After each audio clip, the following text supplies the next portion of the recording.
The house on Willow Street was nothing remarkable on the outside.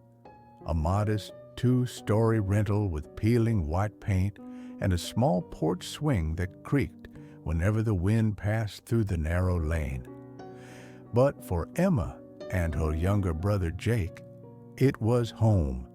Their parents had moved them there after a difficult year. A fresh start, they said. The town was quiet, friendly, and safe. At least, that's what Emma had believed.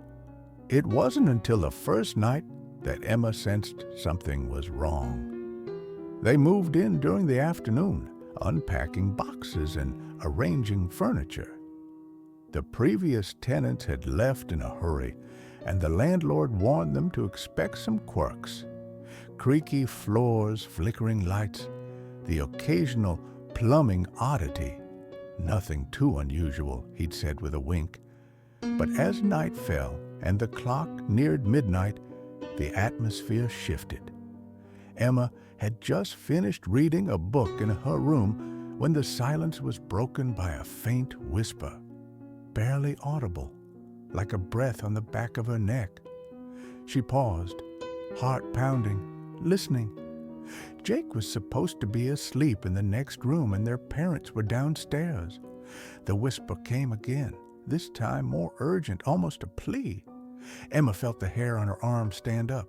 She got up and tiptoed to Jake's door, knocking lightly. "Jake, are you awake?" No answer. Pushing the door open slowly, she found Jake curled under his blanket, eyes wide in the dark. "I heard it too," he whispered, voice trembling. "Hear what?" "That whisper. It's saying something." Emma swallowed hard. Maybe it's just the wind. But deep down, she knew it wasn't. At exactly midnight, the house seemed to exhale. The temperature dropped sharply. Emma shivered, pulling the blanket tighter around her shoulders. From downstairs, they heard a slow, deliberate creaking. Footsteps? But when their parents called out, there was only silence in response. Emma and Jake crept down the stairs, their footsteps light but cautious. In the living room, the air felt heavy, oppressive. The old grandfather clock, which hadn't worked for years, chimed 12 times. Slow, dragging, wrong. "Did you wind this clock?" Emma asked their mother the next morning. "No," she said, puzzled. "It hasn't worked since before we moved in."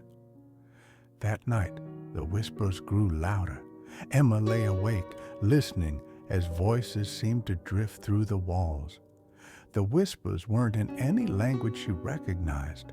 Garbled, broken syllables, sometimes seeming like crying, other times urgent warnings. She tried to block it out, pulling the pillow over her head, but the whispers followed her into her dreams. Shadows flickering just beyond her vision, pale faces staring silently, eyes filled with sorrow and anger. Days passed, and the occurrences intensified. Doors slammed shut on their own. Lights flickered violently. Jake refused to sleep alone. One evening, Emma found herself drawn to the attic, a place they'd barely touched since moving in. The door creaked open, as if inviting her. Inside, dust motes floated in the weak beam of her flashlight. On the floor lay a collection of old photographs, yellowed and torn, showing a family that once lived there. A mother, father, and 2 children, much like Emma's family. The faces were solemn, eyes haunted.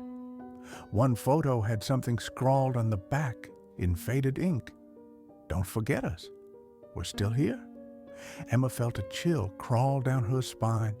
She researched the house's history and discovered it had once been the site of a terrible tragedy. Years ago, the family in the photo had died mysteriously. The children vanished without a trace. Some locals whispered about a curse, others about restless spirits trapped between worlds. Emma realized the whispers were coming from those lost souls, desperate to be heard. to be remembered. One night, determined to confront the haunting, Emma lit candles around the living room and sat in a circle. Jake joined her, clutching a small teddy bear for courage. "Who are you?" Emma asked aloud, voice trembling. The whispers swelled into a chorus of voices overlapping, pleading. "We're trapped. We want peace. Find the truth." Suddenly, a cold gust extinguished the candles. In the darkness, a translucent figure appeared. A little girl, pale and weeping, reaching out. Emma blinked, her fear mixing with pity. "We didn't mean to stay," the ghost whispered. "Help us." With the dawn, the spirits faded, but their presence lingered, a reminder of the house's sorrow. Emma and Jake's family decided to stay, honoring the lost by telling their story, making the shadows a little less lonely.